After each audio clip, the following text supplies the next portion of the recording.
Hello friends, in the first lecture of this chapter, that is carbon and its compounds, we had gone through a small introduction of the chapter in which we clearly learned that carbon compounds, which are also called as hydrocarbons or organic compounds, they mainly contain carbon and hydrogen as their main components.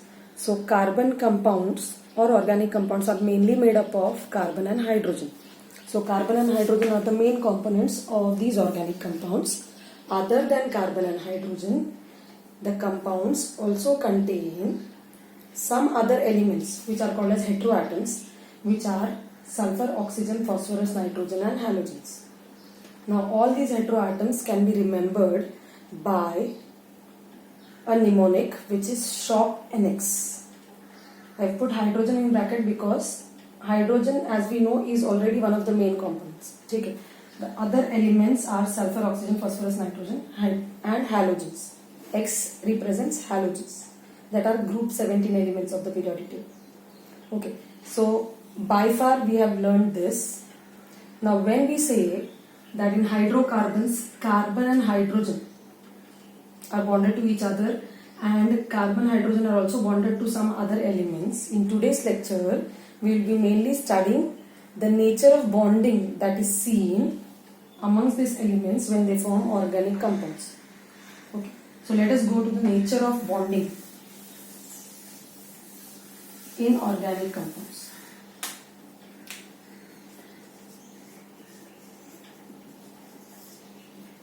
Bonding in hydrocarbons. The type of bond, the nature of bond that is formed amongst elements when they form organic compounds. The main element of organic compound, that is carbon. Let me begin with this element. Carbon, as you are aware, is the first element of 14th group of periodic table.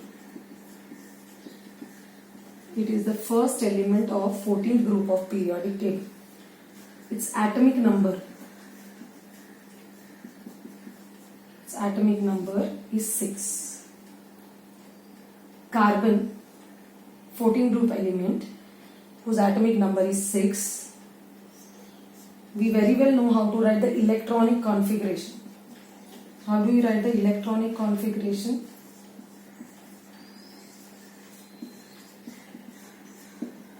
When you go to higher standards, you will learn some other ways of writing electronic configuration, but by far we will follow the previous method, which is 2 electrons in the first shell and 4 electrons in the second shell. So the electronic configuration of carbon is 2, 4.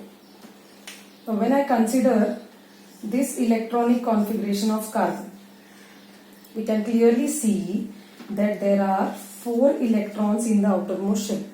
So this is your first shell. 2 electrons are there in the first shell.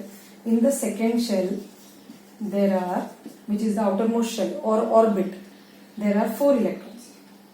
Now when there are less than 4 electrons in the outermost shell, less than 4 electrons in the outermost shell, an element prefers losing electrons while bond forming, losing electrons. When there are less than 4 electrons in the outermost shell, an element prefers losing electrons while forming bond.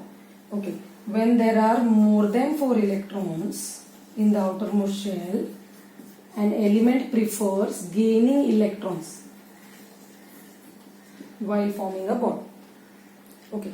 Now why do elements lose electrons or gain electrons, or why do they enter into bond formation? Simply because they want to attain octet or duplet configuration. They want to attain octet or duplet configuration. Octet configuration means 8 electrons in the outermost shell. Duplet configuration means 2 electrons in the outermost shell. Okay, so to attain octet or duplet configuration, the elements tend to go into bond formation. For example, sodium, whose electronic configuration, atomic number is 11, its electronic configuration is 281.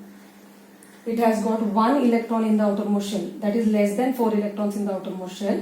It will lose its 1 electron during bond formation and gain the stable electronic configuration of 2-8. यहाँ से एक electron निकल जाएगा तो अब ये shell नहीं रहेगा. The two shells that are remaining will contain 2 and 8 electrons. So the outermost shell will contain 8 electrons, and this sodium atom then attains its octet configuration. Okay. On the other hand, chlorine, which has an electronic configuration of 287. It has got 7 electrons in its outermost shell. It will gain 1 electron from some other element, and it will gain an electronic configuration of 288. So by this way, it attains octet, 8 electrons in its outermost shell. So this is how some elements go into bond formation to attain a stable electronic configuration, that is an octet or a duplet. Duplet means 2 electrons in the outermost shell. So there are few elements at the beginning of the periodic table, for example lithium, hydrogen, which try to attain duplet configuration. They try to attain 2 electrons in their outermost shell.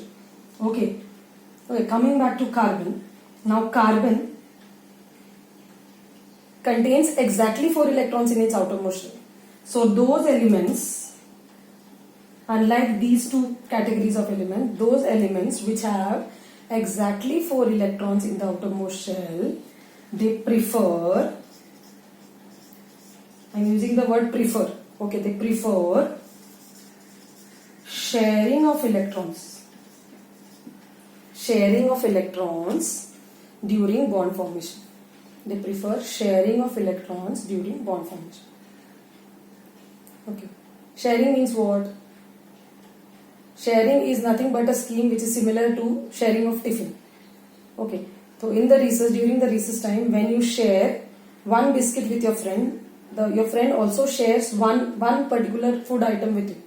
चलो उसने समोसा लाया तो वो एक samosa share करेगा, मैं एक biscuit दूंगा, ऐसे. ठीक है. So while sharing, it is always mutual sharing of electrons. If carbon gives its 1 electron towards sharing with some other element, then the other element will also share its 1 electron with carbon. Okay. So you might have heard of all this earlier. Whenever the elements gain or lose electrons and try to form a bond, the type of bond that they form is called ionic bond. Which bond? It is called as ionic bond. So this is all about ionic bond. Whenever an element like carbon, which has got 4 electrons in its outermost shell, and it prefers bond formation by sharing of electrons, the type of bond that is formed is called as covalent bond. The type of bond that is formed is called as covalent bond. So covalent bond is formed by sharing of electrons, and ionic bond is formed by complete transfer of electrons. Okay, so in hydrocarbons, wherein the main element is carbon, other than hydrogen, obviously hydrogen is also there, the main element is carbon, there you will always find covalent bond between elements. You will always find covalent bond between elements. So carbon and its compounds are covalently bonded compounds. They are covalently bonded compounds. Very important word.